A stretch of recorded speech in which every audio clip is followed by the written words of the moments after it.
Sublimation large format ng DT Dumaguete ay nagamit na 6 na araw.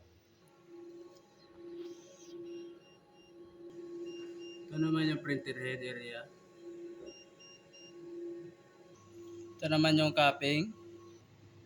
Head clean.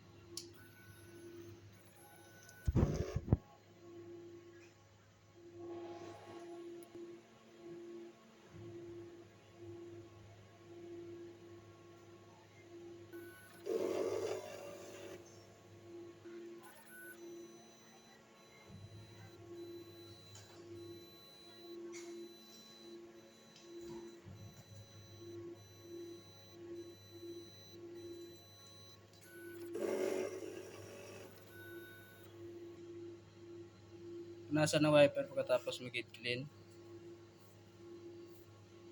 Nozzle test after head clean.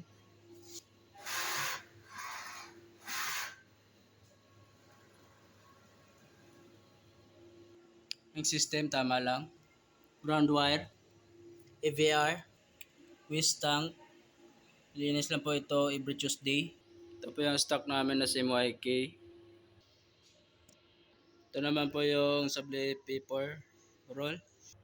Ito naman yung daily output record namin sa system.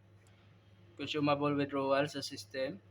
Weekly physical inventory namin sa system. Ito naman yung ICC profile namin.